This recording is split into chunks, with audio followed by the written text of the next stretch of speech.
This is an excerpt from a longer piece by Robert Weaver out of the Florida Correctional Complex. It's like a fucking shopping mall in Coleman, Florida, of ash and bone. The cremation process is a simple one. The body, washed and naked, is placed in a cardboard box.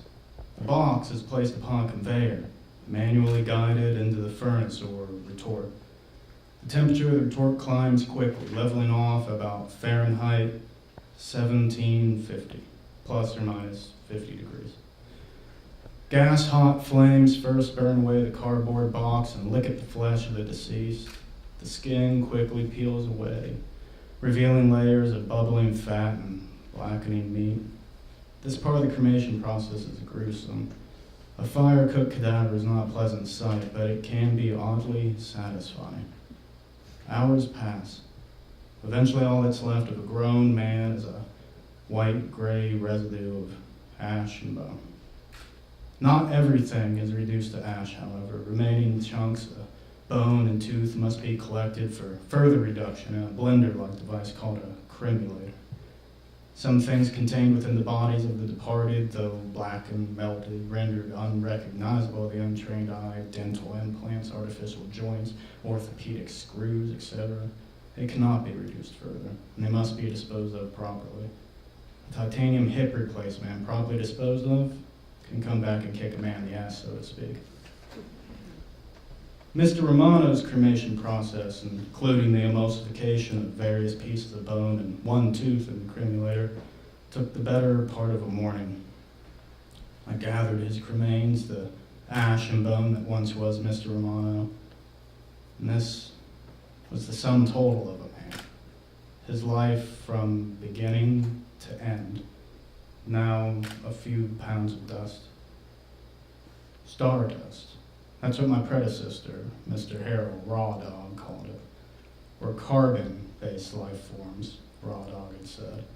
Carbon comes from just one place in the universe, from inside exploding stars, so we're all made of stardust. All come from dust, and to dust all return. I said Mr. Romano's full name is etched into the side of the cremation cylinder. And then I tossed Mr. Romano's ashes into the air in an explosion of stardust. E pluribus unum, I said. As Mr. Romano's ashes settled over a crematory like a light dusting of snow, I went to the first storage room and took several of the containers from the top left shelf. Those are the oldest cremains, their containers dignified as tin cans and possessing the dull gray drabness of pewter. Over a century old, their original labels deteriorated away. Each had been relabeled John Doe, given the number slip designation U, unknown, unidentifiable, unclaimed. But somehow the true names of the men came to my lips as I opened their containers and threw their ashes upward. Some cylinders were difficult to open, and some had to be smashed open with the heavy door of the retort. My arms tired, but I pressed on, opening every cylinder from 1902 to present. Within an hour, I had emptied the first storage room, and the air of the crematory, usually somber and still, swirled like the inside of a snow globe. The materials used in the cylinders changed as I progressed through the decades: pewter, tin, zinc, aluminum, plastic. The evolution of can, Raw Dog had called it. My lungs burned and my eyes stung. I tightened my mask and goggles, but I didn't stop. Each man's name was said, every soul freed in a flurry of white. Finally, with the storage rooms vacated and their shelves cleared, I jammed as many empty containers into the retort as I could. I slammed the retort's door and latched it shut. Then I pressed the start button and called forth the flames, recalling the melting points of the various metals: pewter, Fahrenheit 440, tin, Fahrenheit 450, zinc, Fahrenheit 788. The CO who escorted me back to my cell didn't say a word. He didn't look at me, not so much as a glance. To him, I was invisible, which is the way things are in prison.